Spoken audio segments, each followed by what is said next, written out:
Ahora sí, muy buenas tardes a todos los presentes. Como les habíamos comentado, estamos ya en el último coloquio de este año, denominado Sintiencia Animal. Así es que voy a dejar con ustedes, y organizado también por este CICO de la Universidad de Chile, voy a dejar con ustedes entonces a Claudia Delgado, nuestra directora.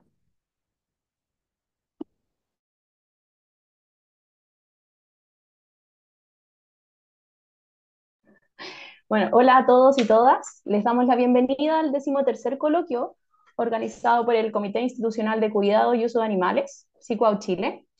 Este nuevo coloquio se enmarca dentro de un ciclo de coloquios que como comité hemos realizado desde el año 2020.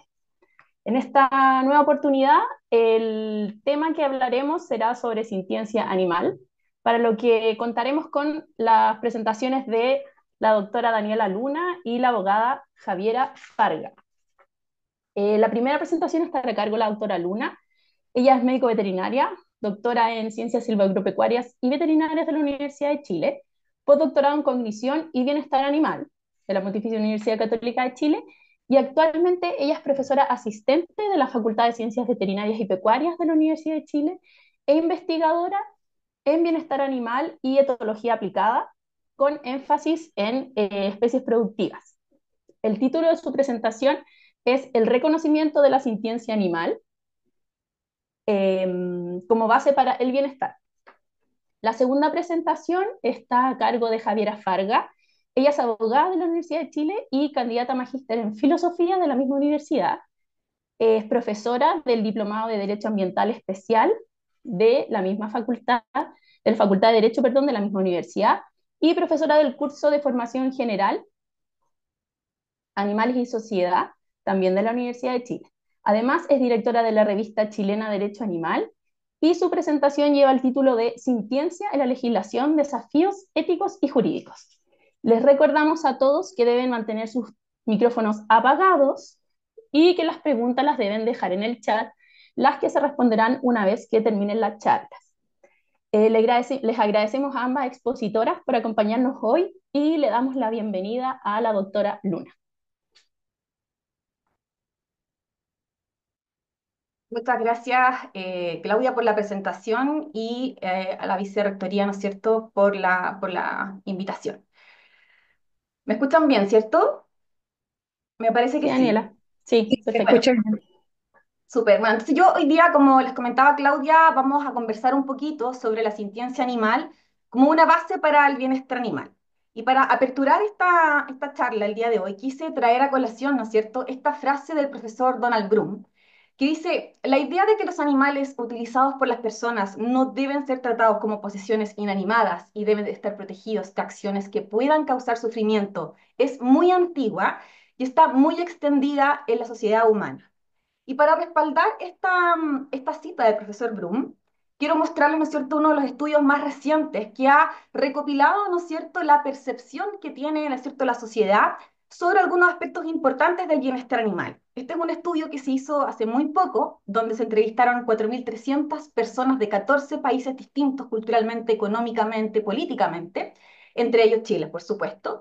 Y a los encuestados se les preguntó, por ejemplo, si el bienestar de los animales de granja en el país respectivo es importante para ellos, si están dispuestos, por ejemplo, a pagar más por un producto que ellos, ¿no es cierto?, consideran que fueron tratados, ¿no es cierto?, de buena forma los animales, y si piensan también que es importante tener leyes que protejan el bienestar de los animales dentro de sus países. Entonces, como podemos ver en general, la gran mayoría, ¿no es cierto?, de estos encuestados están de acuerdo con estas afirmaciones, ¿no es cierto?, siendo Chile el país que por excelencia alcanzó las ponderaciones más altas y lo que, digamos, en este estudio nos sitúa como Chile el país más pro bienestar animal. Pero cuando, en esta misma encuesta, cuando se les preguntaron respecto a si es que, por ejemplo, ciertos animales, como en el caso los pollos, ¿no es cierto?, pueden sentir dolor, o si pueden experimentar emociones, o si los peces incluso, ¿no es cierto?, una taxa muy alejada filogenéticamente del humano puede experimentar dolor o también pueden experimentar emociones, vemos que, ¿no es cierto?, hay un alto porcentaje de la población chilena que considera que estos animales pueden experimentar estos estados afectivos, ¿ya? Y entonces aquí viene la pregunta, ¿no es cierto?, que es central en esta presentación, y es, ¿qué es la sintiencia? ¿En qué consiste este fenómeno? ¿No es cierto? Miller, ¿no es cierto?, la ha definido, y me gusta mucho esta definición, como la capacidad de sentir o experimentar subjetivamente una amplia variedad de estímulos sensoriales, los cuales, ¿no es cierto?, evidentemente van a ser procesados por un sistema nervioso y una vez que son procesados son transformados en sensaciones, en emociones, decisiones, comunicación con otros y esto va a llevar finalmente, ¿no es cierto?, a la generación de comportamientos dirigidos a objetivos específicos.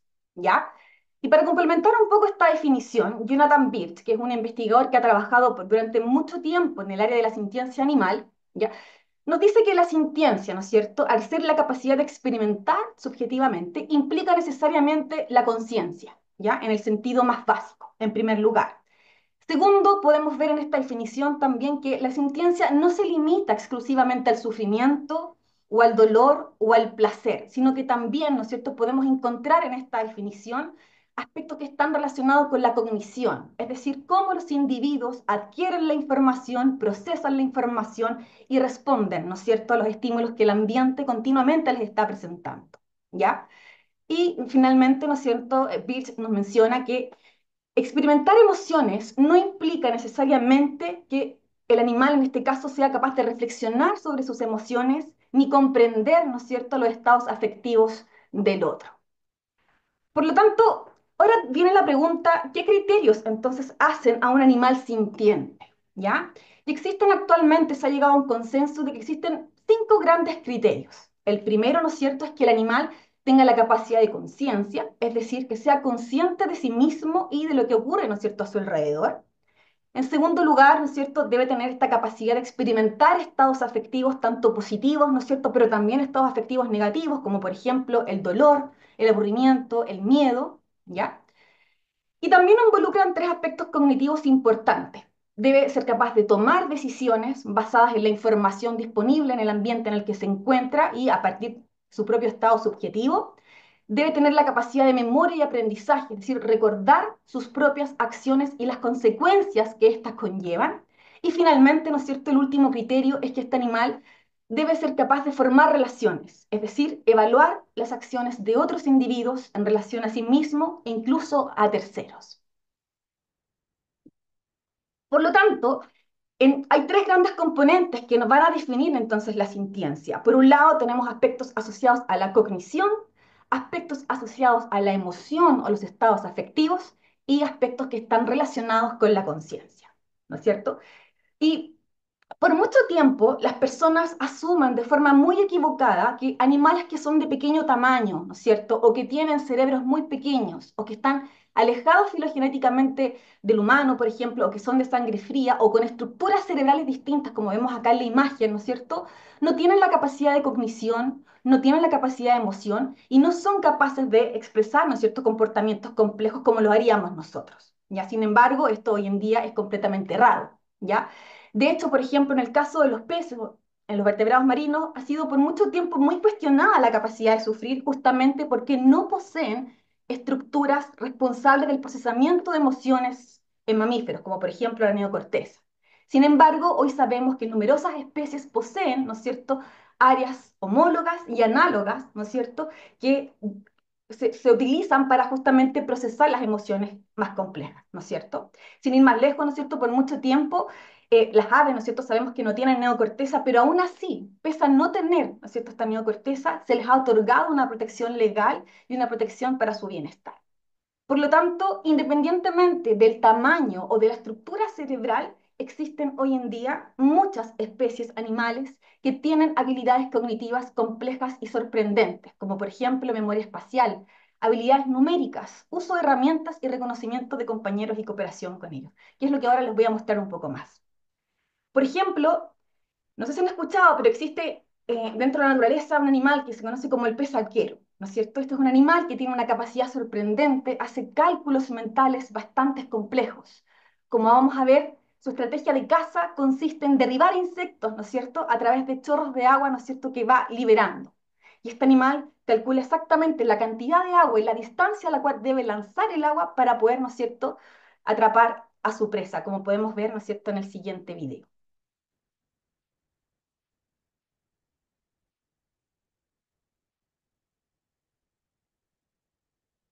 Pero también uno de los fenómenos que se ha estudiado bastante, principalmente en el caso de las aves, es el uso de herramientas. Y aquí por excelencia, ¿no es cierto?, los cuervos, y particularmente, ¿no es cierto?, el cuervo de Nueva Caledonia, ha sido un animal que ha demostrado una gran adaptación cognitiva, ¿no es cierto?, para el uso y la modificación de herramientas. Estos animales, por ejemplo, tienen la capacidad de elegir herramientas de la longitud o el tamaño adecuado para coincidir, ¿no es cierto?, con la distancia a la cual se encuentra, ¿no es cierto?, en este caso, el alimento que está, como podemos ver acá en la imagen, ¿no es cierto?, escondido dentro de un tronco, ¿ya?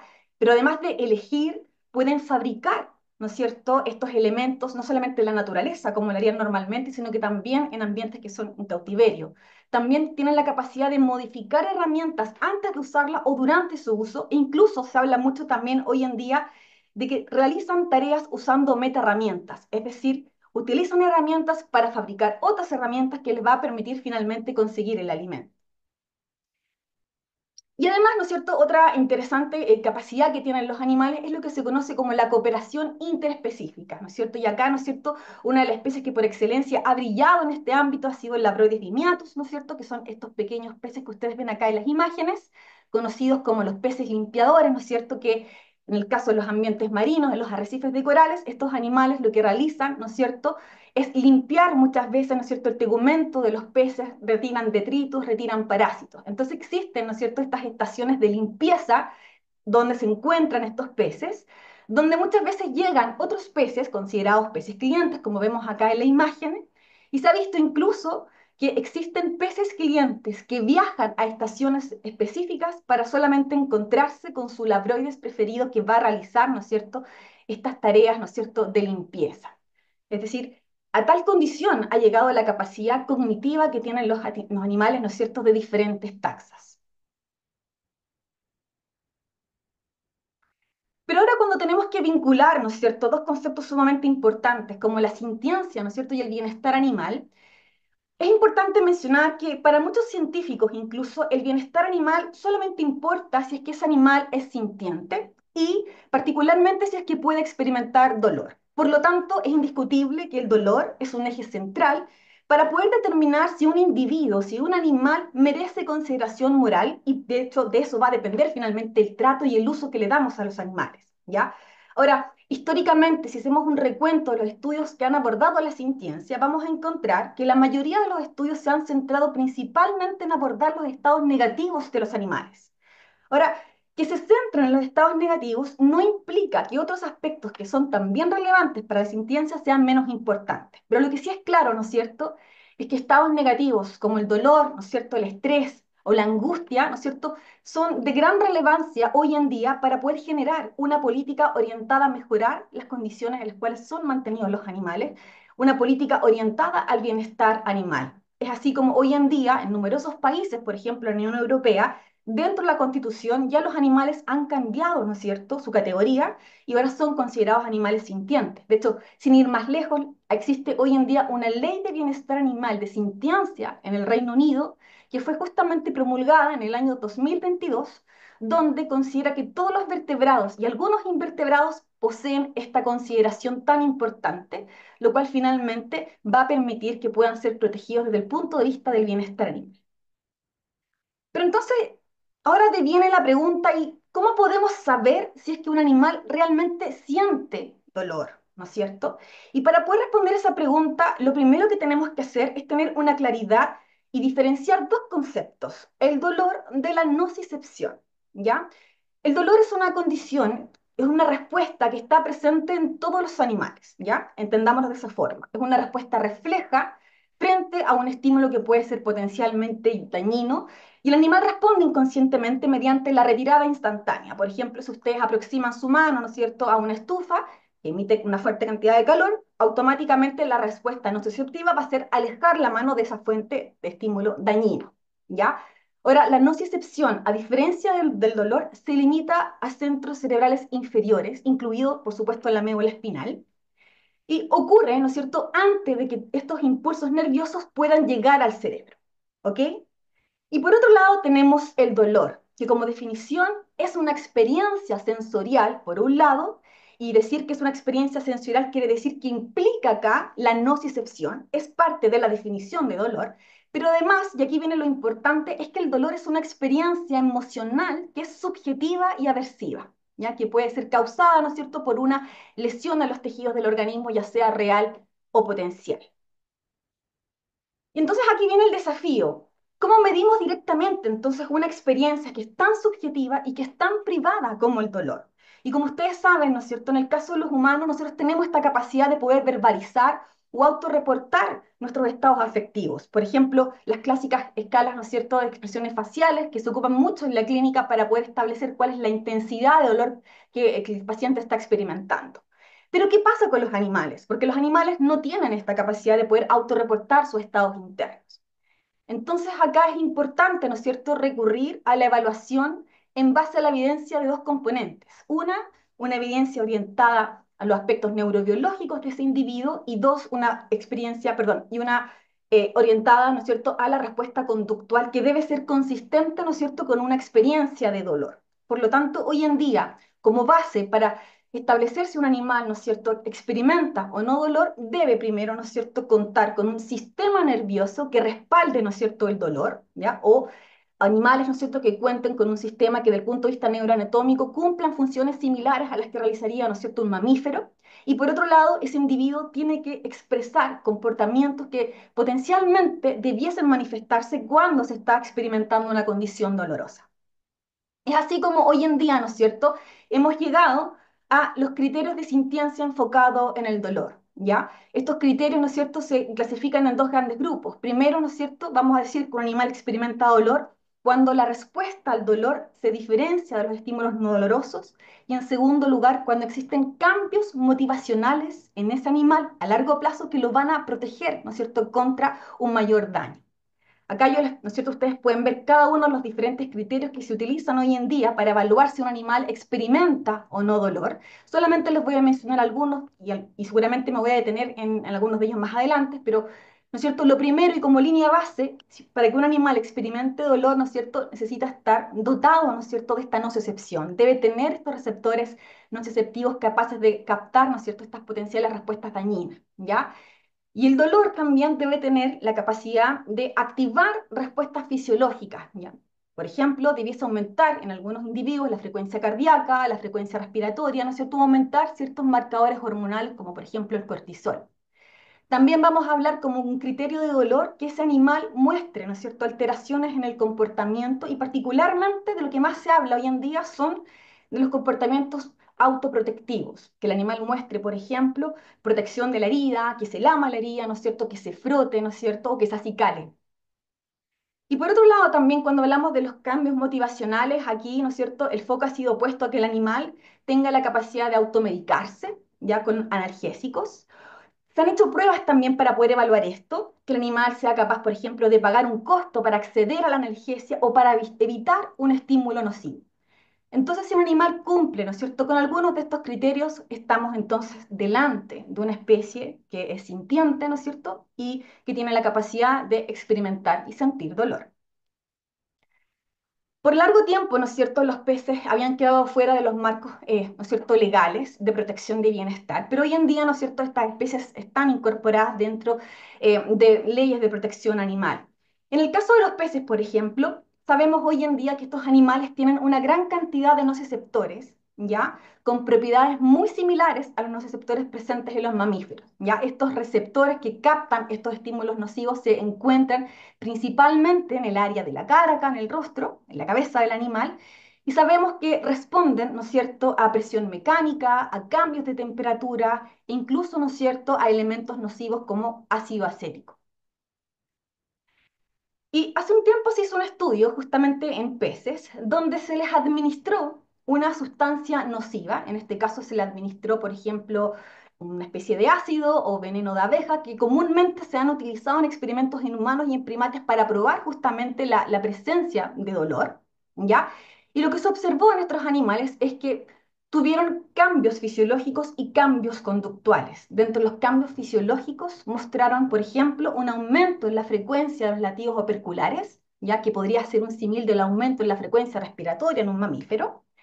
Pero desde el punto de vista conductual, mostraron bastantes cambios que uno también podría encontrar, por ejemplo, en algunos mamíferos. Por ejemplo, aumentó el tiempo, ¿no es cierto?, en que el animal reanudó la conducta de alimentación. Y si ustedes piensan, cuando uno experimenta dolor de alguna manera, ¿no es cierto?, se reduce, ¿no es cierto?, esta necesidad de alimentarse.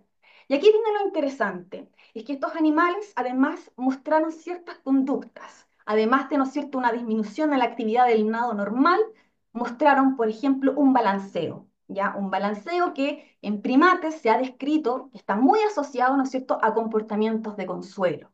Pero lo más interesante es que aquellos animales a los cuales se le inoculó, ¿no es cierto?, este ácido acético en los labios, empezaron a frotar sus labios contra, ¿no es cierto?, el sustrato del tanque y contra las paredes del tanque. ¿Ya? Y hasta ese entonces, ¿no es cierto?, esta conducta de frotar los labios solamente había sido reportada en mamíferos y en humanos. Por lo tanto, hay una evidencia desde el punto de vista fisiológico y conductual de que los peces, ¿no es cierto?, cumplen, ¿no es cierto?, con estos criterios de sintiencia asociados al dolor. Acá yo les quiero mostrar, ¿no es cierto?, algunos comportamientos protectivos hacia lesiones que se han observado en moluscos cefalópodos como los pulpos, por ejemplo, donde acá lo que se hizo fue en este estudio fue inyectarles en uno de los tentáculos, uno de los brazos, también ácido acético, ¿ya? Y lo que se observó desde el punto de vista conductual es que estos animales, por ejemplo, comenzaron a darle atención a la herida, es decir, miraron la zona donde se encontraba la lesión, ¿ya? Junto con eso, ocultaron la herida, es decir, contrayeron la extremidad y la mantuvieron protegida. Se acicalaron, ¿ya? Y el acicalamiento, en este caso, es una conducta muy clara de que el animal es consciente de la ubicación donde se encuentra la lesión y que por lo tanto están motivados, ¿no es cierto?, para protegerse frente a un daño mayor. Y por último, también, ¿no es cierto?, desde el punto de vista conductual, se encontró que algunos de estos animales mostraron la conducta de remoción de piel, lo que se conoce como la autotomía, es decir, que el animal voluntariamente lo que hace es desprenderse de un área que está afectada. Aquí entonces vemos nuevamente la evidencia de sintiencia y de dolor en el caso de estos animales. Pero también se han hecho otros tipos de estudios, ¿no es cierto?, para ver, por ejemplo, la disposición a pagar, ¿no es cierto?, un costo con tal de acceder al alivio del dolor. Y la teoría siempre ha sido, ¿no es cierto?, que si la experiencia interna de dolor es aversiva, entonces en consecuencia los animales deberían hacer un esfuerzo para acceder a un recurso o a un área favorable para obtener el alivio a su dolor. Entonces, en este ensayo se utilizaron peces cebra, que como ustedes saben, los peces cebra son muy utilizados en investigación, y se les presentó simultáneamente dos acuarios, ¿ya? Un acuario, ¿no es cierto?, donde había elementos enriquecidos, era un acuario enriquecido, tenía un sustrato, ¿no es cierto?, algunas plantitas, lugares para esconderse, y se les presentó otro acuario estéril, sin ningún tipo de elemento, y ambos estaban conectados. Entonces, como era de esperar, ¿no es cierto?, cuando a los animales se le presentan estos dos ambientes, evidentemente los peces decidieron ir a un acuario enriquecido. Pero luego, ¿no es cierto?, a un grupo de animales se les inyectó nuevamente una solución nociva, en este caso ácido acético en los labios, y al otro grupo se les inyectó una solución inocua, suero fisiológico, y se los expuso nuevamente, ¿no es cierto?, a las mismas condiciones. ¿Y qué creen ustedes? ¿A dónde se fueron estos peces? Se encontró, ¿no es cierto?, que tanto los peces que tenían esta lesión inducida como los peces que estaban, digamos, que tenían una solución inocua, ambos decidieron irse al acuario enriquecido. Y aquí viene lo interesante. Posteriormente, ¿no es cierto?, se le adicionó lidocaína, que como ustedes saben es un anestésico, se disolvió esta lidocaína en el ambiente, en el acuario estéril, y ¿qué creen que pasó con los animales a los cuales se les generó esta lesión en los labios? Los animales, ¿no es cierto?, decidieron irse hacia el acuario estéril, donde estaba disuelto esta solución analgésica. Por lo tanto, acá podemos ver de forma muy gráfica y muy concreta que los peces tienen esta capacidad de poder renunciar a recursos que son biológicamente importantes, ¿ya? Es decir, sacrifican la oportunidad de permanecer en un área altamente preferida con tal de poder acceder a un lugar, de poder acceder a la analgesia y evitar de esta forma el dolor. Y aquí vemos nuevamente cómo se cumple este otro criterio, ¿no es cierto?, de dolor. Y acá simplemente les quiero ilustrar esta tabla donde se presentan acá los diferentes criterios que yo les mencionaba inicialmente para diferentes taxas. Acá vemos los peces, ¿no es cierto?, los moluscos y los crustáceos, y vemos que en general, ¿no es cierto?, Los animales cumplen con estos criterios de sintiencia aplicados al dolor, ¿ya? Y en aquellos casos, por ejemplo, donde todavía no existe evidencia, es porque claramente, digamos, el estudio no se ha publicado o no se ha realizado un diseño experimental que evalúe justamente ese tipo de criterio. Lo que no quiere decir que el animal pierda esta capacidad de sintiencia. Yo ahora quiero hablar, esta última parte la quise dejar para algún grupo de animales que han sido largamente desatendidos desde el punto de vista de bienestar animal, han quedado muy fuera de los debates éticos y por supuesto del debate político, y tiene que ver con los insectos. Yo no sé si ustedes alguna vez se han planteado esta pregunta, pero ¿son los insectos capaces de sentir dolor? Y hace muy poco se hizo una encuesta, 5.000 personas entrevistadas en Estados Unidos, donde se les preguntó si ellos creían que los insectos en este caso eran capaces de sentir dolor. Y lo que reportaron acá es que el 52, el 56 y el 65% de las personas encuestadas están de acuerdo con que los animales, y estos animales en particular, los insectos, tienen la capacidad de experimentar dolor, mientras que un porcentaje considerable, igualmente un 30% aproximadamente, no lo sabe. Por lo tanto, lo que sabemos, ¿no es cierto?, del bienestar y la sintiencia en insectos es bastante poco todavía. Existe escasa información científica, existe también muy poco consenso todavía entre algunos grupos de investigación, y por eso los animales han quedado marginados de este gran debate ético y de bienestar. Sin embargo, frente a la pregunta, yo me pregunté, bueno, ¿pero hay evidencia actualizada de dolor en insectos? Y me encontré con este estudio que se publicó hace muy poco, donde se aplicaron los 8 criterios de sintiencias aplicados al dolor de Birch, ¿ya? En 6 órdenes de importancia comercial, ¿ya? De diferentes estadios, animales adultos, animales en estado más larvario, por ejemplo, escarabajos, cucarachas, moscas, abejas, mariposas, grillos, ¿ya? Estos son los criterios de sintiencia enfocado al dolor, estos son 8 criterios, que como ustedes pueden ver, son los mismos, algunos de los mismos criterios utilizados, ¿no es cierto?, para establecer la sintiencia en otros grupos de animales, ¿cierto? Como pueden ver ahí, la presencia de nociceptores, que los animales respondan conductualmente, por ejemplo, el uso de analgesia. Y luego de aplicar, ¿no es cierto?, estas escalas, se encontró que moscas, por ejemplo, mosquitos, cucarachas y termitas cumplen con 6 de estos 8 criterios enfocados al dolor. Por lo tanto, existe evidencia sólida hoy en día para decir que estos animales tienen la capacidad de experimentar, ¿no es cierto?, dolor. ¿Ya? Y bueno, solamente como un dato comparativo para que lo tengan en consideración y puedan hacer la analogía, en el caso, ¿no es cierto?, de los decápodos, los cangrejos solamente actualmente cumplen con 5 de estos mismos 8 criterios. Y eso, cumplir con los 5 criterios, fue suficiente para que los animales estos fueran considerados sintientes y fueran considerados dentro, por ejemplo, de la ley de sintiencia del Reino Unido del 2022. Ahora aquí me quise detener un poco sobre las conductas autoprotectivas, que me parece algo que es bastante interesante, ¿no es cierto? Uno siempre esto lo asocia mucho más a mamíferos, ¿no es cierto?, a vertebrados, y lo que voy a encontrar acá, ¿no es cierto? Acá vemos la tabla donde se comparan, ¿no es cierto?, la evidencia científica que existe en estas 6 diferentes órdenes, y hasta la fecha, solamente en cucarachas adultas, ¿no es cierto?, y en larvas de polillas ha sido probada esta capacidad, ¿no es cierto?, de que los animales lo que hacen es el acicalamiento, ¿ya? Es decir, son muy conscientes de la zona donde se encuentra la injuria, y eso es sumamente, ¿no es cierto?, relevante al momento de hablar de sintiencia. Y cuando vemos, por ejemplo, en el caso de la preferencia de analgesia, ¿ya? Es decir, recordemos los estudios que mostré respecto a si los animales tienen la capacidad de automedicarse o si priorizan, ¿no es cierto?, una zona donde se encuentra un analgésico o un anestésico. La verdad es que no hay muchos estudios, de hecho casi no hay estudios, ¿ya? Pero aquí lo importante es que distingamos entre la evidencia de ausencia respecto a este componente como el dolor y la ausencia de evidencia, que no es lo mismo. Y en el caso de los insectos, ¿no es cierto?, existe, ¿no es cierto?, una ausencia de evidencia porque justamente la investigación no se ha desarrollado todavía. Sin embargo, ¿no es cierto?, cuando empecé a investigar un poco más acá, encontré que solamente un estudio justamente tenía una muy baja, cumplía este criterio, pero de forma muy baja, ya que es el grupo en este caso de las himenópteras. Y al buscar el estudio, ¿no es cierto?, y lo quise traer acá, ¿no es cierto?, mostrárselos el día de hoy, les quiero contar en qué consiste este estudio y por qué esta capacidad se considera muy baja en estos animales, la capacidad de analgesia. Y en este estudio lo que se hizo fue a abejas sanas y abejas lesionadas se les presentó simultáneamente dos comederos, ¿ya? Un comedero donde tenía morfina, que como ustedes saben es un potente analgésico que se utiliza en humanos, ¿no es cierto? Y había otro comedero donde no había morfina y se les presentó de forma simultánea. Y en este estudio se encontró que las abejas lesionadas no consumieron más del comedero con morfina que las sanas, es decir, no hubo una diferencia significativa entre los dos grupos de tratamiento, ¿ya?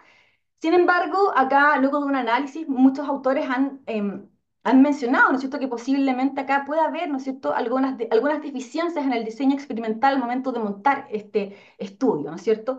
Porque si las abejas, por ejemplo, no estaban utilizando el comedero con morfina cuando comenzó el efecto de este medicamento, es muy difícil que el animal haya sido capaz de asociar el efecto de la morfina, ¿no es cierto?, en el caso del efecto del medicamento, ¿no es cierto?, con el comedero, ¿ya? Por lo tanto, acá no es que las abejas, ¿no es cierto?, no tengan esta capacidad, sino que quizás también es importante pensar en la forma en la cual estamos llevando a cabo estos ensayos con los animales.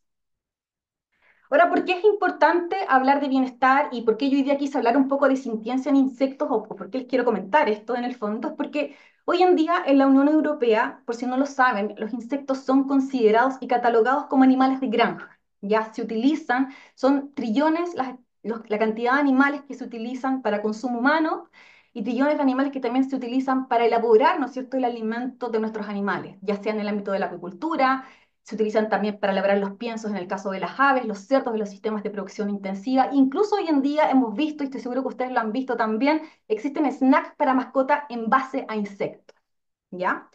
En Europa actualmente solamente existen 10 especies de insectos que están autorizados para la cría intensiva, ¿ya? Y ha sido tan importante este fenómeno que incluso la FAO hace muy poco declaró que es importante promover la cría de estos animales justamente para ayudar a mitigar, ¿no es cierto?, los cambios que se vienen, ¿ya? Para poder alimentar, ¿no es cierto?, a la gran cantidad de personas, ¿no es cierto?, que se prevé existan para el año 2050.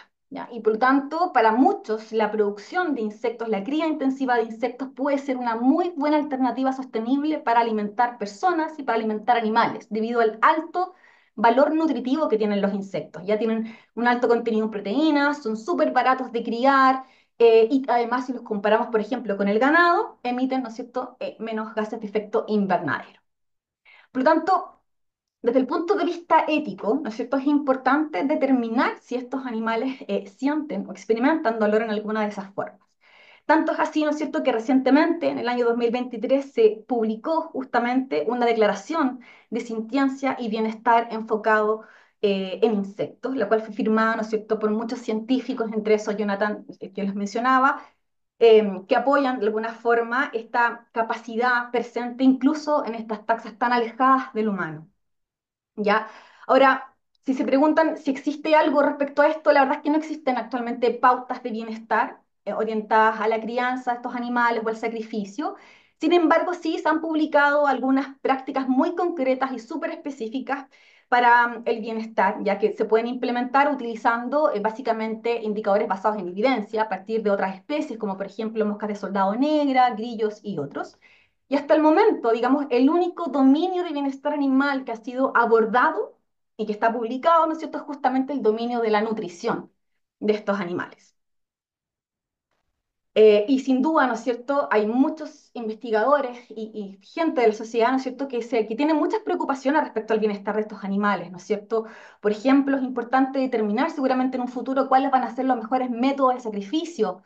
Por ejemplo, si es necesario el aturdimiento o no previo el sacrificio, qué ocurre, ¿no es cierto?, con las condiciones ambientales, ¿no es cierto?, todos los indicadores indirectos de bienestar, densidad, temperatura, hacinamiento, alojamiento, incluso también, seguramente de acá a un par de años más, el conocer un poco más de las expresiones de necesidades conductuales, incluso en estos animales, va a cobrar relevancia. Y para, ¿no es cierto?, la comunidad científica, hace muy poco en Canadá se publicó un estudio que establece en el fondo que si los científicos, por ejemplo, no demuestran que están preocupados por el bienestar de estos animales, ¿ya?, y sus investigaciones no pasan por un comité de bioética, es altamente probable que la sociedad, ¿no es cierto?, pierda, ¿no es cierto?, o sea, que el científico pierda credibilidad, ¿no es cierto?, para la sociedad, se pierdan las confianzas. Y para terminar, ¿no es cierto? Simplemente compartir esto del principio de precaución, que no sé si alguno de ustedes lo ha escuchado, pero dice que si no tenemos la certeza absoluta sobre si un animal es sintiente, y en este caso, ¿no es cierto?, experimenta dolor, por ejemplo, experimenta emociones, esto no debería ser una excusa para retrasar o evitar la implementación de medidas que puedan proteger su bienestar. Ya como dice acá el profesor Birch, cuando la evidencia es inconclusa, entonces nosotros lo que deberíamos hacer es darle al animal el beneficio de la duda, ¿ya? O pecar de cautelosos, como él menciona, al momento, ¿no es cierto?, de legislar respecto a la protección del bienestar de estos animales. Que seguramente yo creo que lo que viene ahora, Javiera nos va a hablar ahora de legislación y va a darnos más luces respecto a esta temática. Así que eso, muchas gracias. Muchísimas gracias, Daniela. Bueno, ahora vamos a continuar con la segunda charla que está a cargo de Javiera Farga. Te damos la bienvenida, Javiera, y comparte tu presentación, por favor. Buenísima, buenísima. ¿Se ve bien? Sí, se ve bien. Buenísimo. Bueno, en primer lugar, agradecerles la invitación y agradecer también a los asistentes por su interés en de escuchar estas charlas y informarse sobre el tema y también debatir acerca de este asunto. Eh, bueno, mi presentación es acerca de la sintiencia en la legislación chilena y los desafíos éticos y jurídicos que esta conlleva. Para esto, primero quiero partir revisando qué es lo que dice la legislación sobre la sintiencia de los animales, para en segundo lugar abordar el rol que se le ha dado a la sintiencia en el marco de la filosofía moral y terminar reflexionando sobre los desafíos jurídicos que conlleva toda esta cuestión. Entonces, antes de empezar de lleno con entender qué dice la ley chilena sobre la sintiencia, hay que entender cómo están regulados los animales en general en el derecho chileno. Los animales están establecidos como bienes muebles, esto quiere decir que son cosas, objetos. La legislación divide como todas las entidades existentes entre personas y cosas, y los animales serían parte de las cosas. Y esto es establecido así por el artículo 567 del Código Civil. ¿Qué implicancia tiene esto? Esto significa que sobre los animales podemos ejercer los tres atributos del dominio, es decir, uso, goce y disposición. Esto significa que en la práctica, el atributo del uso, podemos usar a los animales como queramos. Pueden, bueno, ser usados como compañía, como alimento, como objeto de experimentación. Podemos darle, si un animal es mío, yo lo puedo usar como yo quiero, igual que si una silla es mía, la puedo usar como yo quiero. El segundo atributo del dominio es el goce. El goce significa que, por ejemplo, si yo tengo un animal y ese animal tiene crías, las crías también son mías. La propiedad se transfiere del animal que es mío a aquello que el animal produce. Pasa lo mismo, por ejemplo, con los huevos. Si yo tengo una gallina, la gallina pone huevos, los huevos también son míos. Y el último atributo del dominio es la disposición, y este es el atributo que permite que las cosas que son mías yo las pueda enajenar, es decir, regalar, vender o destruir. Entonces, si por ejemplo un televisor es mío, yo soy su dueña, tengo dominio sobre el televisor y por lo tanto puedo vender el televisor o puedo destruirlo a martillazos. Esa es la regla general que también aplica a los animales. Sin embargo, en el caso de la legislación chilena y en realidad en la mayoría de los países, estos atributos del dominio están limitados. El ejercicio de estos atributos del dominio más bien está limitado respecto del caso de los animales no humanos. Esto significa que en realidad, si bien esta es la regla general, existen normas particulares que no permiten realmente que yo pueda usar a los animales tal como de cualquier forma o que yo pueda disponer de ellos de cualquier manera tampoco. Y el principal límite que tenemos sobre los atributos del dominio es el delito de maltrato animal. Este delito establece, la definición de maltrato sería toda acción u omisión, ocasional o reiterada, que injustificadamente cause daño, dolor o sufrimiento al animal. Entonces acá ya podemos ver que existe un reconocimiento tácito de la sintiencia. Se habla que es maltrato causar daño, dolor o sufrimiento de forma injustificada. Y ya que estamos definiéndolo así, entendemos que los animales pueden sufrir daño, dolor o sufrimiento. Entonces el ordenamiento jurídico, si bien no declara que los animales o más bien en el Código Penal no declara que los animales son seres sintientes, sí reconoce esta sintiencia de forma tácita. Y por eso es de hecho por el cual limita los atributos del dominio. No existe el delito de maltrato de televisores, solo existe el delito de maltrato de animales porque este es un tipo de cosa, de bien mueble, que tiene esta característica especial que es capaz de sentir dolor y por lo tanto se considera que causarle este dolor de forma injustificada sería un delito. Em, acá. Bueno, además de lo que señala el Código Penal, podemos identificar también diversas etapas en la regulación de los animales en Chile. Para esto vamos a usar la clasificación de la profesora Macarena Montes y podemos distinguir, de acuerdo a esta clasificación, tres etapas. La etapa de la sanidad animal, la etapa del bienestar animal y la etapa de la protección de los animales. En la primera etapa de la sanidad animal no se habla de sintiencia, no se menciona la sintiencia, se regula la relación humano-animal, pero solo enfocado en proteger al ser humano de las enfermedades que pueden transmitir los animales y proteger a los animales solo por su valor económico, en cuanto a los distintos usos económicos que hacemos de ellos. Entonces, por ejemplo, no vamos a revisar estas normas con detalle, pero para que tengan una idea, durante esta etapa aparece el reglamento de ferias de animales, las normas del SAG, la general de pesca. Entonces, estas normas que aparecen durante esta etapa lo que buscan es evitar la transmisión de enfermedades y regular el uso de los animales como recurso económico. Luego, en la segunda etapa, que es llamada la etapa del bienestar animal, empieza a introducirse tácitamente la sintiencia animal porque a lo largo de todas estas normas lo que se busca y se dice explícitamente es la prohibición del sufrimiento innecesario. Ahora, hay una especie de excepción. Vimos nosotros el Código Penal antes, que el Código Penal ya reconoce tácitamente la sintiencia animal. Y el Código Penal en realidad, en tanto delito de maltrato animal, surge en 1989, es decir, antes de la etapa de bienestar animal durante la etapa de, ¿cómo se llama? De sanidad animal. Ay, me fui para adelante. Ya. Durante la etapa de sanidad animal. Entonces, si bien el Código Penal no calza tanto dentro de esta clasificación, de todas formas sí existe una tendencia general que durante la etapa de sanidad, las normas que se dictaron tenían todas por finalidad más bien regular la sanidad y los animales como recurso económico, y el Código Penal era como una excepción.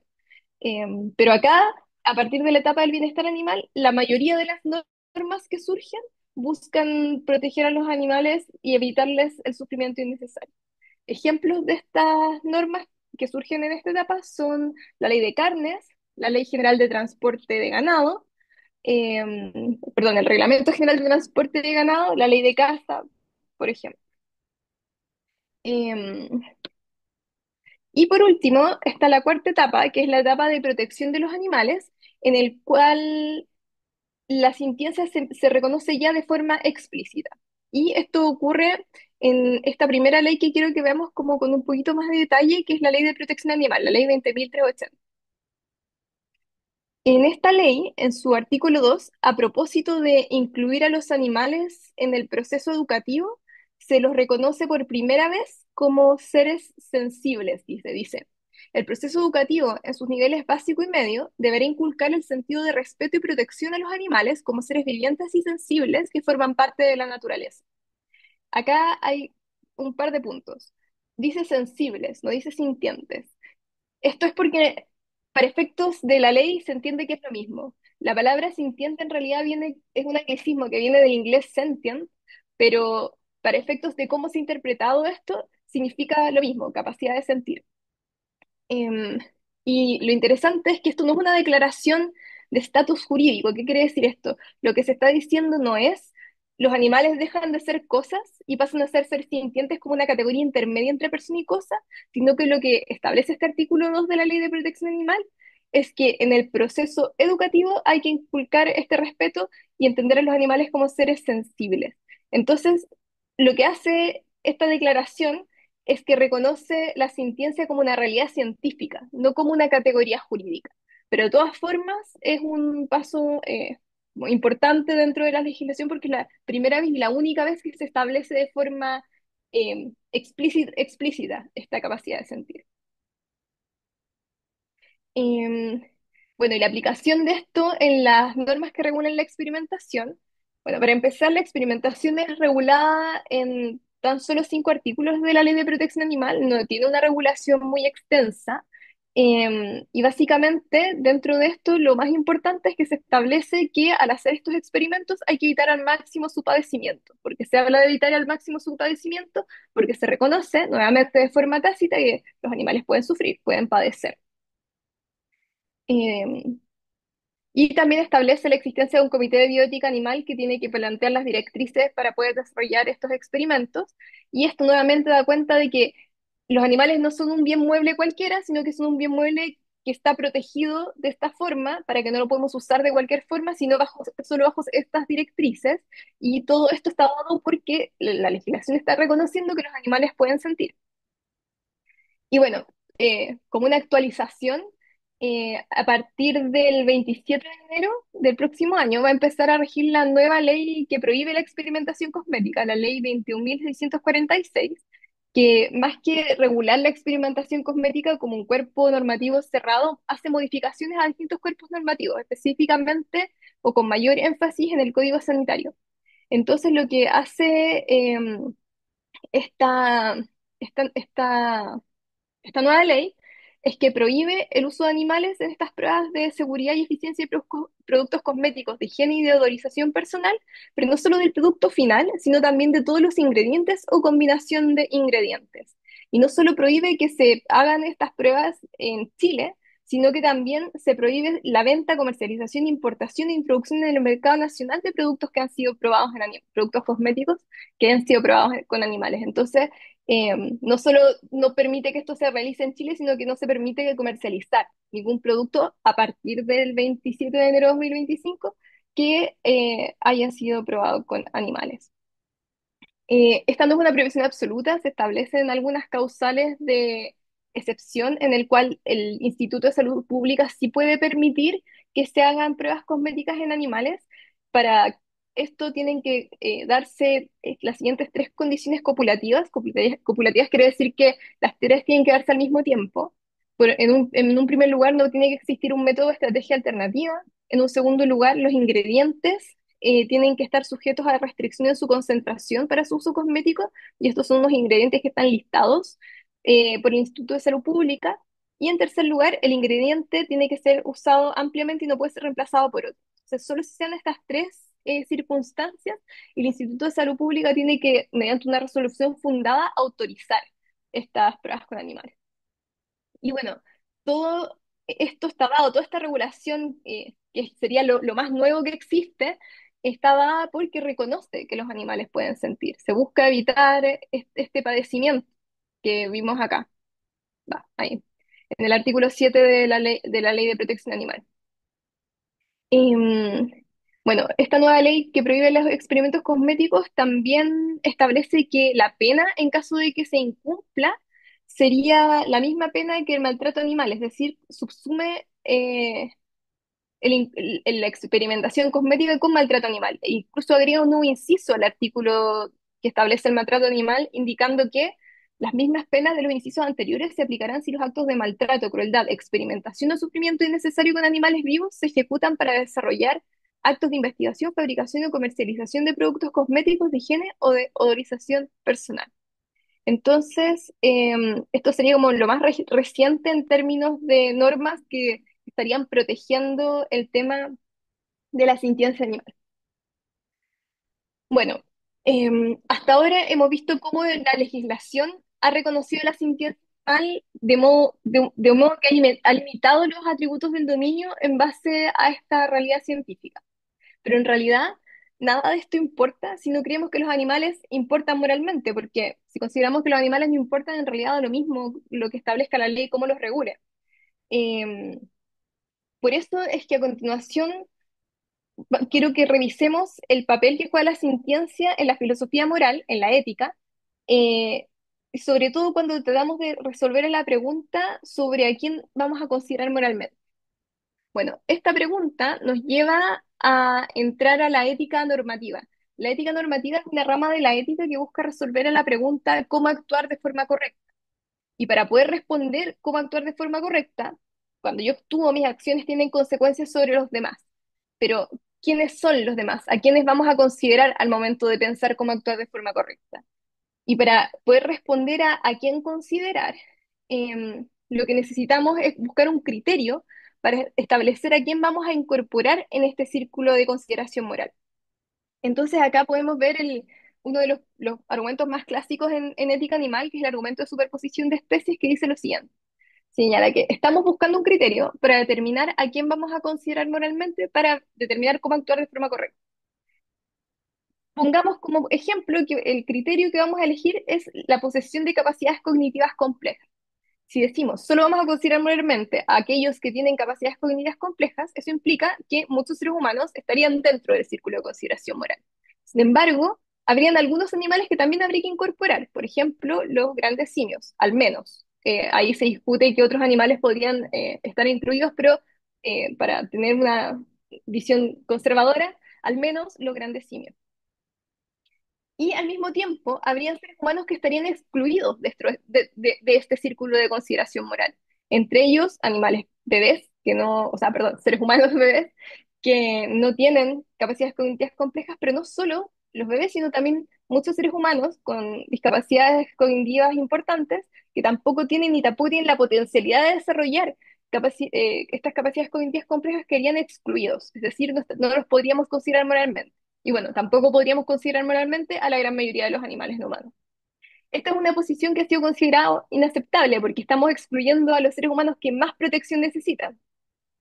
Por lo tanto, se ha señalado que la capacidad de capacidades cognitivas complejas no puede ser aquello que determine el límite para determinar a quién vamos a considerar moralmente y a quién no. Entonces, ¿qué otro criterio podemos establecer? Se ha establecido que otro criterio que podemos tener para determinar a quién entra en este círculo de consideración moral sería la sintiencia. Si establecemos que el criterio que hace que alguien nos importe moralmente es su capacidad de sentir, entonces vamos a incorporar a todos los seres humanos y a un gran, gran, gran número de animales no humanos. Y este es el primer argumento clásico en la ética animal, que establece a la sintiencia como el elemento fundamental para responder a esta pregunta acerca de a quién considerar moralmente cuando estamos tratando de determinar cómo actuar de forma correcta. Luego está lo que se ha denominado el argumento de relevancia. Se señala que, aunque fuera verdad, aunque fuera cierto que si eligiéramos las capacidades cognitivas complejas, todos los seres humanos estuvieran incluidos dentro del círculo y pudiéramos excluir a todos los animales no humanos, de todas formas, las capacidades cognitivas complejas no es un criterio relevante para responder a esta pregunta. Esto es porque para determinar a quién vamos a considerar moralmente, dado el impacto de nuestras acciones, lo relevante es considerar a quiénes van a ser impactados por nuestras acciones. ¿Y quiénes pueden ser impactados por nuestras acciones? Pueden ser impactados por nuestras acciones todos los individuos que tienen algo en ellos que hace que puedan ser afectados positiva o negativamente por las circunstancias, por el mundo, por nuestras acciones, etcétera. Es decir, todos los individuos sintientes son aquellos que pueden ser afectados por nuestras acciones y por lo tanto este es el único criterio relevante para tratar de determinar a quién vamos a considerar moralmente. Bueno, la doctora Luna explicó con mucho mejor de lo que podría explicar yo qué es la sintiencia, pero para efectos no tan científicos, sino de cómo lo vamos a entender desde la ética, quisiera usar esta definición de Oscar Horta, que señala lo siguiente, dice, la sintiencia es la capacidad de experimentar cosas, o sea, de poder vivenciar lo que nos pasa. La sintiencia no consiste en poder recibir estímulos del exterior. Un termostato o una bacteria pueden recibir estímulos y actuar en respuesta a ellos, pero no experimentan esos estímulos como vivencia. En cambio, los seres con sintiencia o seres sintientes no son objetos inconscientes. Por el contrario, se enteran de lo que les pasa. Un animal que ve algo experimenta eso que ve. Los seres sintientes son, pues, todos los que tienen experiencias. A veces esas experiencias son buenas, placenteras, en otros casos son negativas, desagradables. Entonces podemos ver aquí que la sintiencia sería el elemento fundamental sobre el cual se desarrolla la ética animal, porque si lo que determina a quién considerar moralmente es la sintiencia, tenemos que considerar moralmente a todos los animales no humanos, o sea, no a todos, a todos los que sepamos que son sintientes. Em, bueno, entonces hasta ahora podemos ver que la sintiencia se establece como este elemento fundamental que implica la consideración moral de cualquier individuo, pero además de estos argumentos generales a favor de la consideración moral de los animales no humanos basados en la sintiencia, quiero que revisemos a continuación dos filósofos pertenecientes a distintas corrientes de ética normativa para revisar cómo desde esta misma base ellos pueden llegar a conclusiones que son muy diversas. Entonces, vamos a partir con la posición utilitarista de Peter Singer. Bueno, Peter Singer señala que para responder a la pregunta sobre cómo actuar de forma correcta, la respuesta es, mediante la aplicación del principio de utilidad, que uno actúa de forma correcta cuando las consecuencias de nuestras acciones causan la mayor felicidad al mayor número de individuos. Entonces, por consiguiente, dice, bueno, como los animales no humanos son seres sintientes, también pueden sentir, tener experiencias placenteras equivalentes a la felicidad, tenemos que considerar su felicidad porque si no, no estaríamos cumpliendo esto de causar la mayor felicidad al mayor número, porque estaríamos excluyendo la felicidad, estaríamos excluyendo de este cálculo la felicidad de muchos individuos. Entonces, por esto es que si lo que realmente queremos es causar la mayor felicidad, tenemos que considerar a todos quienes pueden sentir esta felicidad. ¿Y cómo tenemos que pesar esta felicidad?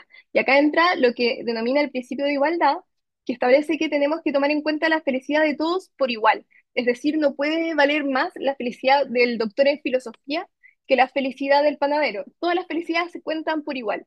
Y de la misma forma, tampoco puede valer más la felicidad que pertenece a un individuo de la especie humana respecto de la felicidad que pertenece a un individuo que no es de la especie humana.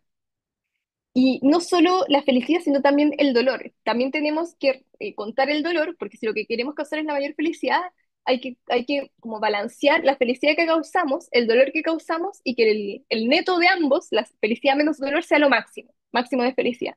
Entonces, también tenemos que, así como tomamos en cuenta la felicidad de todos por igual, también tenemos que tomar en cuenta el dolor de todos por igual. Y bueno, en palabras de Peter Singer, señala que la capacidad para sufrir y gozar de las cosas es un requisito previo para tener intereses de cualquier tipo. Si un ser sufre, no puede existir ningún tipo de justificación moral para rechazar que ese sufrimiento sea tenido en cuenta. Cualquiera que sea la naturaleza del ser, el principio de igualdad requiere que el sufrimiento sea considerado de igual manera que igual sufrimiento de cualquier otro ser. Esta es la razón por la que el límite de la sensibilidad es el único límite defendible de preocupación por los intereses de los demás. Señalar este límite mediante alguna otra característica como la inteligencia o la racionalidad sería restringirlo de forma arbitraria. ¿Por qué no elegir otra característica, como por ejemplo el color de la piel? Y esta última comparación, Peter Singer se refiere aquí al concepto de especismo. El especismo sería una discriminación arbitraria en la cual consideramos solo moralmente a individuos de la especie humana. Ese sería el especismo antropocéntrico. Y sería una discriminación porque estaría eligiendo un criterio que es arbitrario y que sería igual de arbitrario que elegir el color de la piel, por ejemplo. Entonces, así como el especismo es una forma de discriminación, sería análogo al racismo, al sexismo, porque estamos eligiendo un criterio que no es relevante. Si recordamos en el argumento de relevancia, dijimos que el único criterio relevante para determinar a quién considerar dado el impacto de nuestras acciones es a todos los que pueden ser impactados. Y quienes pueden ser impactados, todos los individuos sintientes. Y por eso ese es el único criterio relevante. Y el resto de los criterios, si elegimos otro, sería un criterio arbitrario, sería como decir en los más altos, vamos a considerar solo la gente que mida 1,70 m para arriba. Eso es arbitrario. Y igual de arbitrario que elegir una especie sobre otra. Esa es un poco la idea. Y a partir del principio de igualdad, que vimos que era que había que contar cada felicidad de todos por igual, eh, Peter Singer lo materializa en lo que él denomina el principio de igual consideración de intereses. Este señala que si bien tenemos que dar la misma importancia a los intereses que sean equivalentes independientemente de si el individuo a quien pertenece este interés es humano o no, em, esto no significa que tenemos que tratar a todos igual. Por ejemplo, un animal no tiene interés en votar, por lo tanto no significa que hay que darle derecho a voto a los animales. Son los intereses equivalentes a aquellos que tienen, se les da la misma importancia. Y un ejemplo de interés equivalente que da Peter Singer es el interés en no sufrir. La mayoría de los animales sufren de forma equivalente que los seres humanos y por lo tanto su interés en no sufrir tenemos que considerarlo de forma equivalente al interés de no sufrir de cualquier ser humano.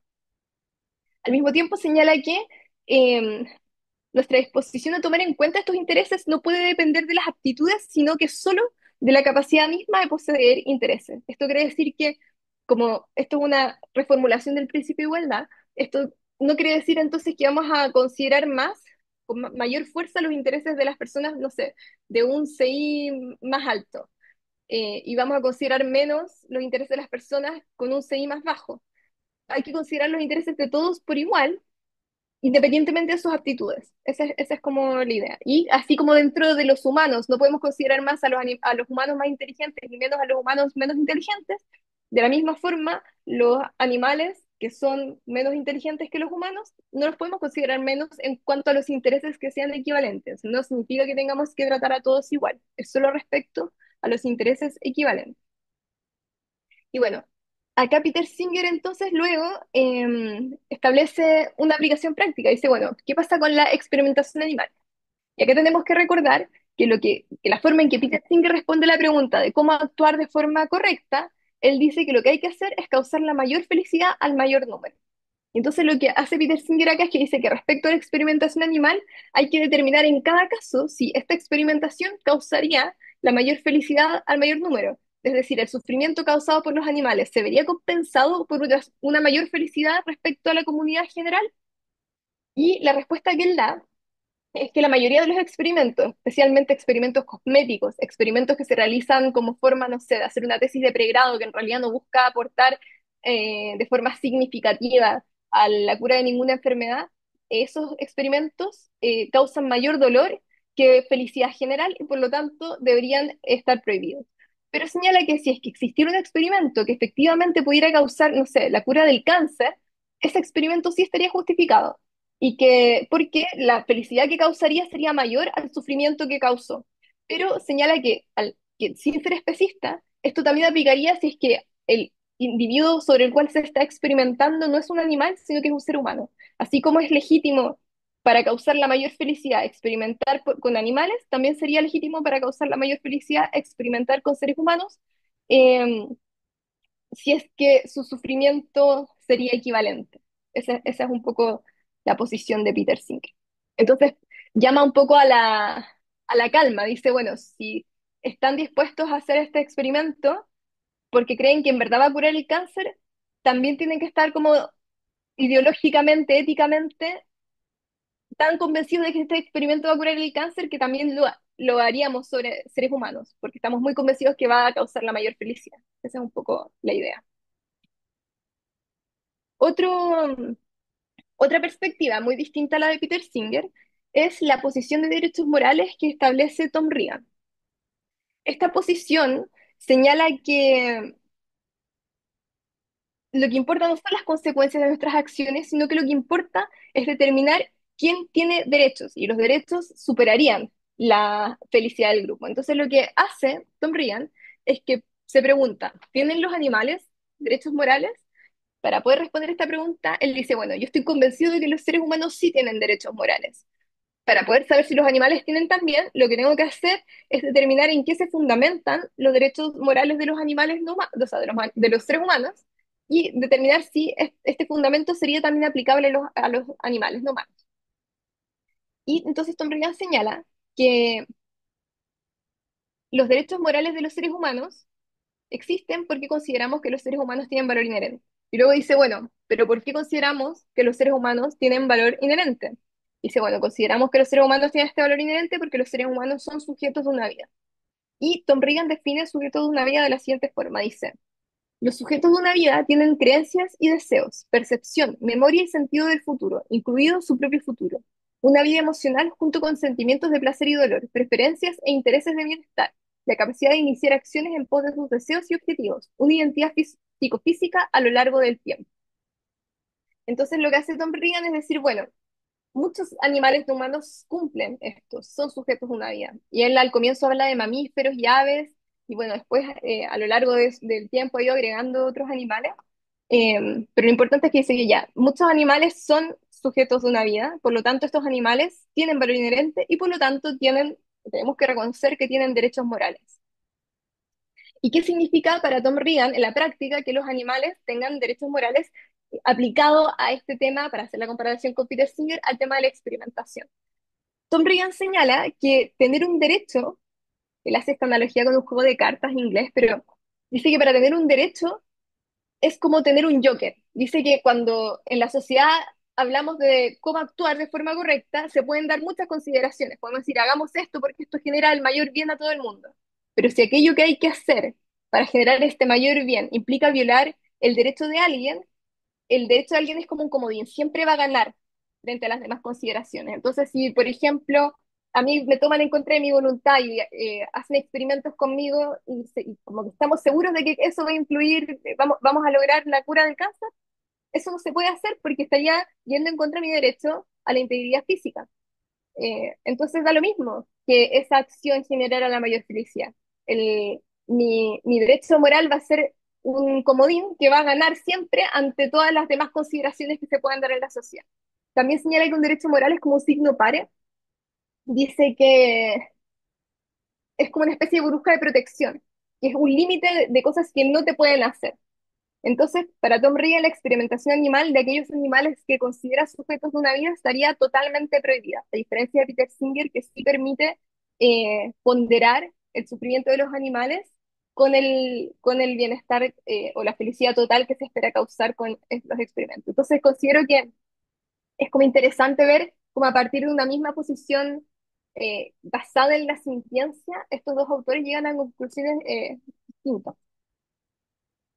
Y bueno, para ir finalizando, vimos al comienzo que la Ley de Protección Animal es la ley que introduce la sentencia de forma explícita en la legislación, pero también vimos que esto no fue, vimos que la sentencia ya estaba reconocida de forma tácita desde mucho antes, cuando se habla de evitar el sufrimiento innecesario. Luego vimos que la sentencia es el fundamento de la consideración moral desde prácticamente todas las ramas de la ética animal, como situadas en la ética normativa dentro como de la filosofía moral. Y respecto a qué desafíos jurídicos veo yo que es posible de abordar, creo que el más inmediato sería cuestionarnos la expresión sufrimiento injustificado, que es una expresión que atraviesa todo nuestro ordenamiento jurídico. Esto porque cuando se habla de que se debe evitar el sufrimiento innecesario o que se prohíbe el sufrimiento innecesario, a contrario sensu, hay un sufrimiento necesario que está siendo permitido. ¿Y qué sufrimiento es necesario? ¿Qué dice la legislación? Bueno, la legislación no dice nada, no dice cuál es el sufrimiento necesario permitido. Y como se ha interpretado, es que es de una forma muy laxa. Se señala que, por ejemplo, en producción industrial de carne, eh, todo el procedimiento industrial que convierte a una vaca en un pedazo de carne genera un sufrimiento, sí o sí, genera un sufrimiento. Todo ese sufrimiento es considerado necesario porque es el sufrimiento que es necesario para convertir a una vaca en un pedazo de carne. El sufrimiento innecesario sería si durante ese trayecto un trabajador, no sé, toma un palo y se pone a pegarle a la vaca como en la línea de producción. Ese golpe, ese sufrimiento que está provocando este trabajador es innecesario para la finalidad de convertir a la vaca en carne. Por lo tanto, ese es el sufrimiento que estaría siendo prohibido. Así es como se ha interpretado. Entonces, me parece que esta interpretación es muy suave y que sería interesante cuestionarnos qué sufrimientos nuestra legislación debe considerar como necesarios o innecesarios. Y bueno, en general, creo que si consideramos que los animales importan moralmente basados en esta sintiencia, lo que hay que hacer es tomarnos en serio su sufrimiento y sus vidas y ver eh, a qué conclusiones llegamos al tomarnos en serio la sintiencia de los animales y la consideración moral que ésta implicaría. Y cómo esto tendría entonces que afectar la legislación. Y eso, muchas gracias. Gracias, Daniela y Javiera, por estar con nosotros y darnos estas charlas que fueron muy esclarecedoras respecto a la ciencia desde dos puntos de vista diferentes. Vamos a comenzar con las preguntas. Gonzalo Sánchez tiene una pregunta para Daniela y para Javiera. Primero Daniela y después Javiera. Para Daniela es, ¿sobre quiénes argumentan que plantas, hongos o incluso microorganismos pueden ser sintientes solo que bajo otros parámetros y definiciones que los mencionados? Uy, la verdad que ese tema es bastante filosófica y compleja la pregunta, interesante por lo demás, pero ha suscitado bastante debate esa pregunta en algunos científicos, incluso y en algunos sectores de la sociedad. A ver, hoy en día, ¿no es cierto?, sabemos que las plantas tienen, ¿no es cierto?, sistemas de comunicación que pueden ser muy complejos, responden, ¿no es cierto?, a estímulos externos, cambios de temperatura, luminosidad, también incluso frente a presencia de depredadores, si pensamos en las, por ejemplo, plantas que son carnívoras, o los hongos, ¿no es cierto?, que dentro de ese reino, ¿no es cierto?, los micelios, por ejemplo, también tienen formas muy sofisticadas de comunicación. Sin embargo, no hay evidencia que sustente que tengan un sistema nervioso central que cumpla, ¿no es cierto?, con estos criterios de sintiencia que se han utilizado, por ejemplo, en el caso de los mamíferos. Entonces, no hay como un sistema análogo, homólogo al sistema nervioso que, ¿no es cierto?, que han sido definidos en otras taxas o en otros grupos de animales. Por lo tanto, quizás la sintiencia, quizás un componente análogo a la nocicepción, esta capacidad de reconocer y responder, ¿no es cierto?, a estímulos, sí podría estar presente. El componente emocional, que es sumamente importante dentro de la definición de sintiencia, no se encuentra presente en estos grupos. Por lo tanto, digamos, no aplicarían estos principios o estos criterios para probar esta capacidad en este tipo de especies. Muchas gracias, Daniela. Para también Gonzalo Sánchez, para Javiera, dice que le gustaría preguntar si la ley 20.380, al no delimitar el concepto de animal, malas prácticas científicas en experimentación podrían llegar a categorizarse como un trato injustificado hacia invertebrados y ser penalizadas. Mm, Yo creo que como desde la parte más práctica de la pregunta, creo que es muy difícil que sean penalizados tratos hacia invertebrados o incluso hacia animales como, no sé, vertebrados, mamíferos, eh, porque como señalaba, lo que se entiende como sufrimiento necesario o innecesario es muy, muy laxo. Entonces, creo que eso no, o sea, sería muy difícil que pasara, tendría que, no sé, el experimentador decidir, no sé, voy a pisar a los insectos porque sí, como ahí podría pasar eso, pero si está dentro como de un procedimiento es muy, muy difícil que fuera determinado como injustificado, perdón, como un trato que causa un sufrimiento innecesario.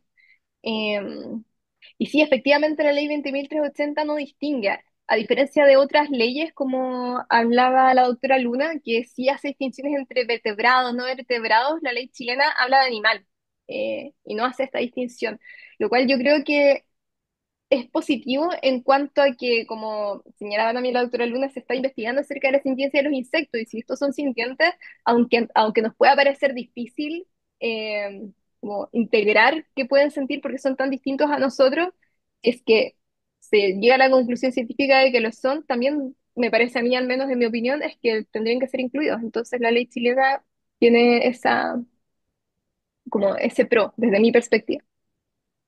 Me gustaría ahí complementar un poco lo que comenta acá Javiera, pero también es importante considerar, creo yo, que bueno, la ley 20.380, ¿no es cierto? La bajada de la ley, en el fondo a través de los reglamentos, estos decretos ley, el 28, 29, 30, especifica ahí, ¿no es cierto?, que ya se aplica a animales domésticos de producción y animales silvestres. Por lo tanto, de ahí de alguna forma este marco normativo, si bien es muy abierto a las especies animales, finalmente la forma en que se aplica la ley está orientada a los animales domésticos y a los animales silvestres, principalmente, por ejemplo, los animales de producción con estos tres decretos ley que existen actualmente. Pero sí, es cierto, es un poco Claro. ambigua en muchos aspectos. Claro, lo que tú dices tiene mucho sentido. Lo que pasa es que la ley es como más general y habla de los animales en total, pero existen distintos decretos que regulan cosas específicas, como los que señalas tú de producción, de transporte, de bienestar en el sacrificio y cosas así. Claro, hay decretos que regulan exhaustivamente eso. No hay tantos decretos que regulen exhaustivamente la experimentación, por ejemplo. Exacto. Respecto a eso mismo, Magnolia hace un comentario que de allí la importancia de hacer específicamente más orientado a uso de animal en investigación, la importancia de hacer un análisis costo, daño-beneficio por cada protocolo de experimentación, que en otros países es muy utilizado, acá no se utiliza tanto en realidad. ¿Hay algo, mi pregunta respecto a esto, ¿hay algo dentro de la legislación que vaya orientado a eso, como para incorporarlo definitivamente? En la legislación chilena no.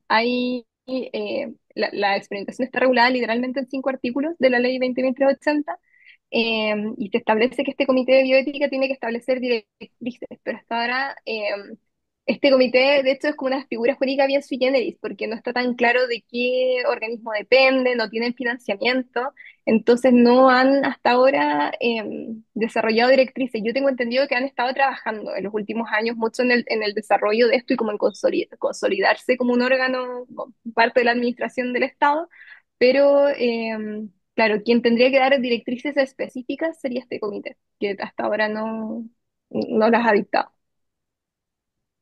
Gracias, Javiera. Bueno, Marcelo tiene una pregunta para Daniela respecto a si los insectos, en los insectos, ¿dónde está la diferencia entre instinto e inteligencia? Por ejemplo, cuando el zancudo se da cuenta que lo van a matar, se arranca o la mosca se vuela. ¿Eso es un instinto o hay un sistema nervioso involucrado?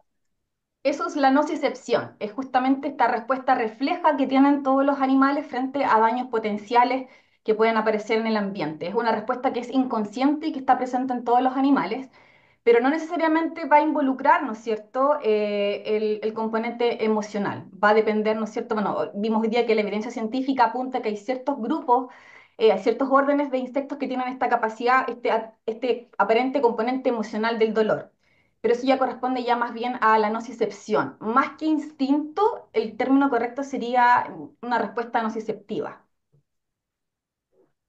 Perfecto. También Marcelo tiene una consulta para Javiera. Eh, Dice que el derecho moral es distinto a los derechos de las personas como derecho a la vida, por ejemplo, o derecho a la propiedad. Lo otro que piensa es que los derechos son un constructo humano cuyo campo de aplicación o alcance es a las personas. De hecho, esa fue la justificación para aprobar el aborto en 3 causales. El feto antes de nacer no es persona y no tiene derechos. Cree que por eso se habla de libertades y no de derechos humanos. Derechos a animales, perdón, Aquí, no de derechos a animales. claro, aquí yo creo que hay que distinguir como un concepto muy importante, la idea de derecho moral versus la idea de derecho legal. Un derecho legal es un constructo humano, bueno, en realidad un derecho moral también, pero para efectos como de entenderlo de forma más clara, un derecho moral, o sea, perdón, un derecho legal es un constructo humano que un derecho legal es un derecho establecido en algún cuerpo legal con autoridad. Eso, si mi país dice que tengo derecho a la vida, derecho legal a la vida, tengo derecho legal a la vida.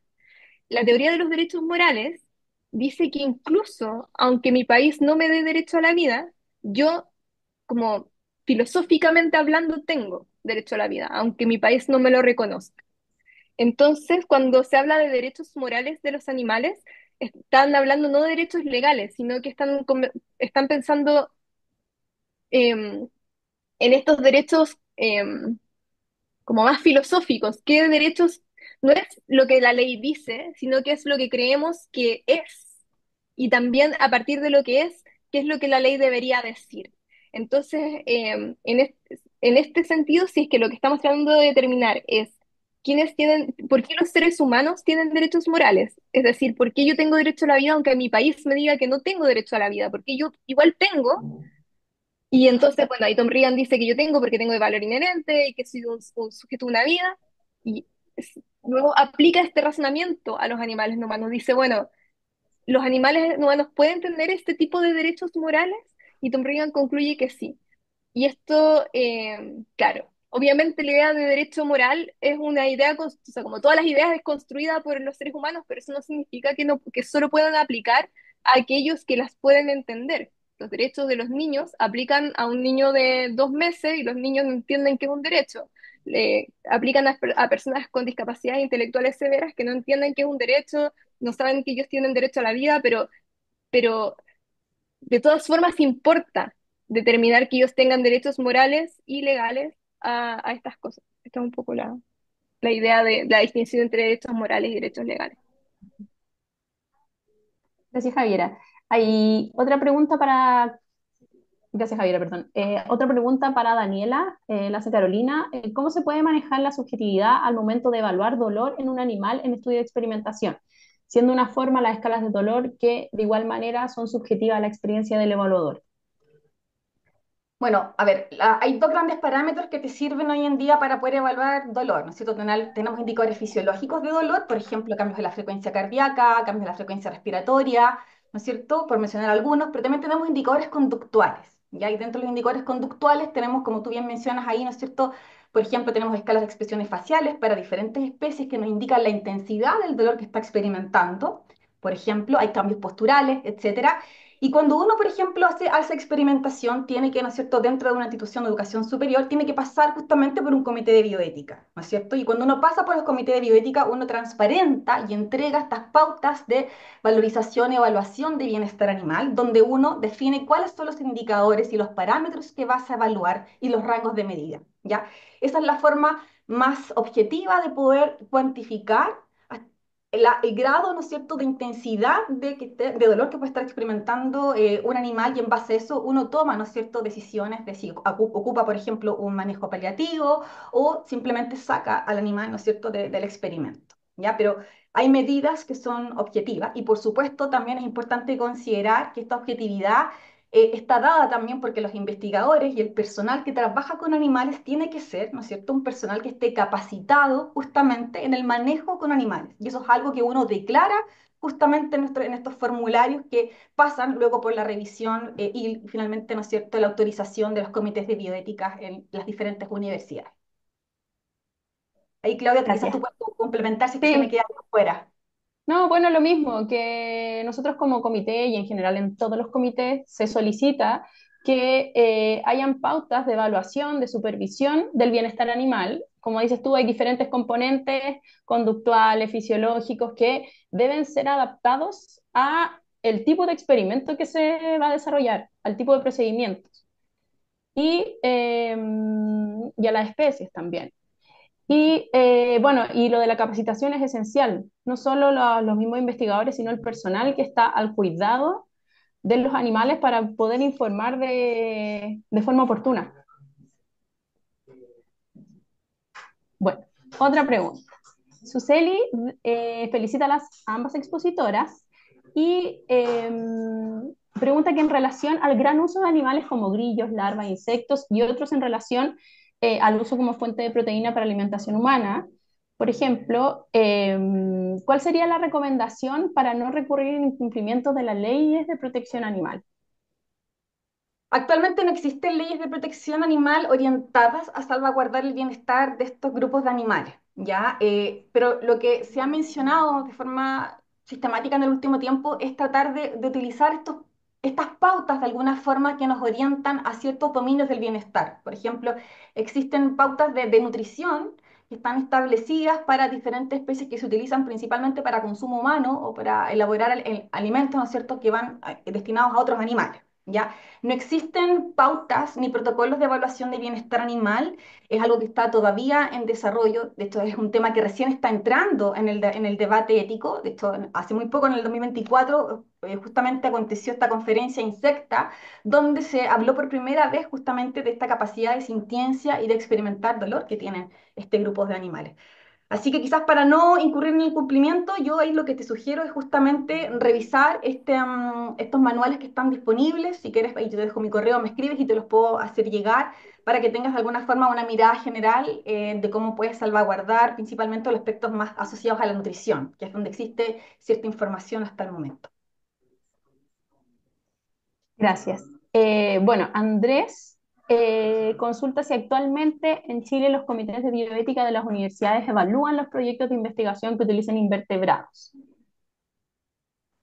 No, actualmente no. Justamente es algo que conversamos hoy día, ¿no es cierto?, un poquito ahí con Claudia y que también con otra colega que actualmente no estamos, No estamos todavía en ese punto, pero esperamos quizás de acá a algún tiempo más, quizás también incorporarlos dentro de los protocolos de evaluación de bienestar.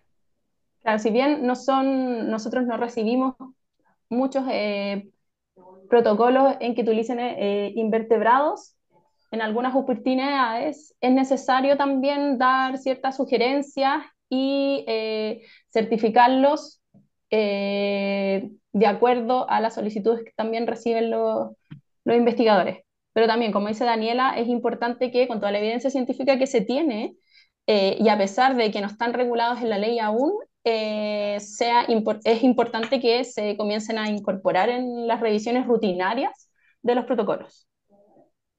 Y también, orientado a lo mismo, preguntan quién regularía, fiscalizaría estos protocolos de evaluación de bienestar en caso de experimentación.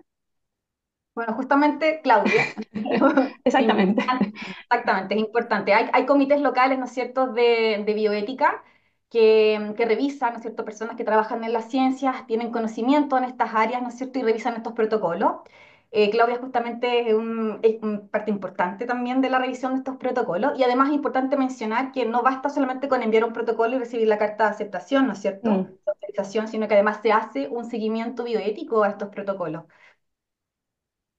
Bueno, Sí, para complementar lo que dice hay, eso Ah, sí, no, sí, complementar un Alejandra. poco que por lo menos en ciencia y quizá en otras facultades también tenemos comités de ética, que en donde también se ven esto de microorganismos y un poco también con invertebrados. Entonces hacemos el link un poco con Claudia y vamos viendo entre ambos comités cuando se nos escapa un poco del expertise, cómo procurar que por lo menos algunos de los movimientos, traslados o cosas así que involucren invertebrados estén bien justificados y estén bien respaldados con información para poder corroborar de que están siendo con cuidados en lo que están haciendo de experimentación.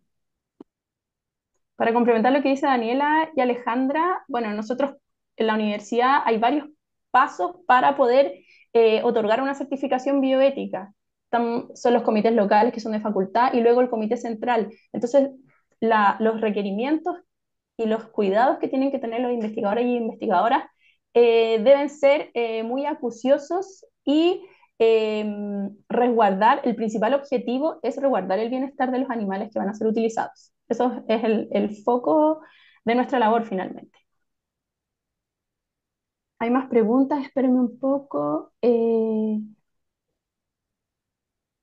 Dice, ¿Qué hace, perdón, qué hace falta, creen ustedes, para que se modifique el Código Civil para que los animales sean reconocidos como seres sintientes?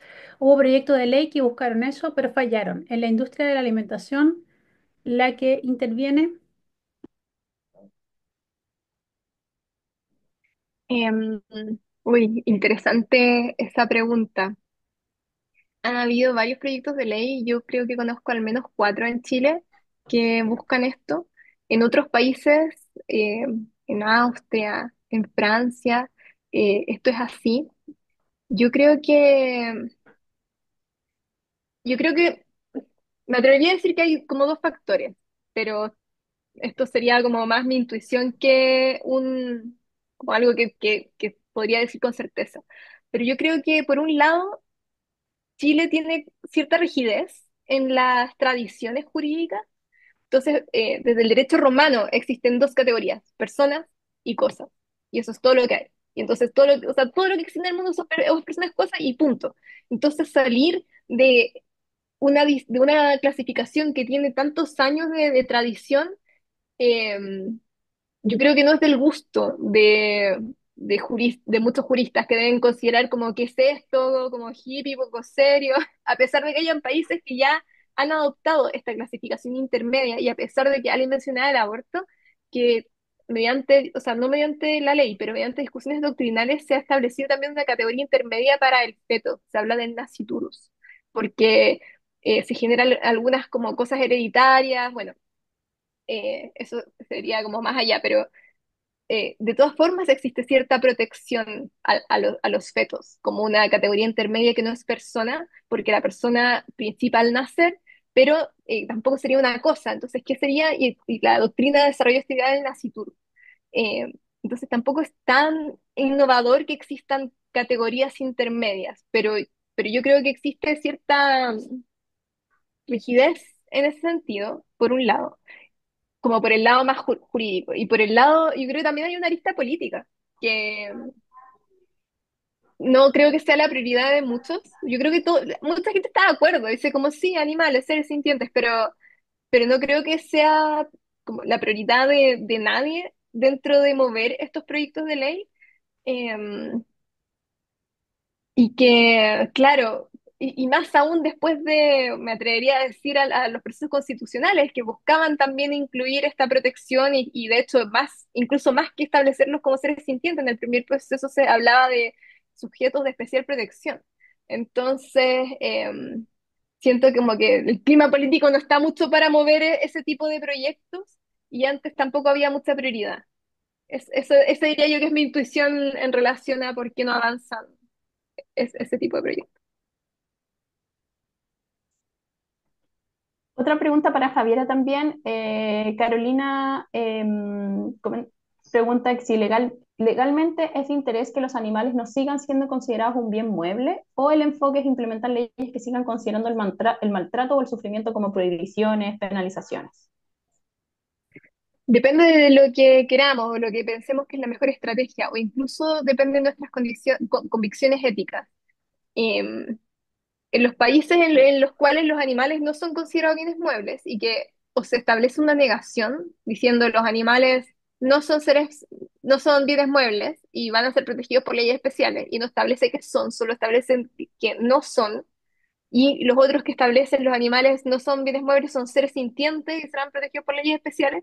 Ninguno de estos países tuvo luego de esto como cambios muy radicales, porque no establece que los animales son personas y que por lo tanto tienen derechos, porque quienes tienen derechos las personas. Solo las personas pueden tener derechos, el resto de las entidades que existen pueden ser objetos de protección, pero no tienen derechos. Entonces, incluso aunque lográramos que los animales fueran seres sintientes, no habría porque el sistema, la forma en que tratamos a los animales no se desbarataría, como solo por declararlos seres sintientes.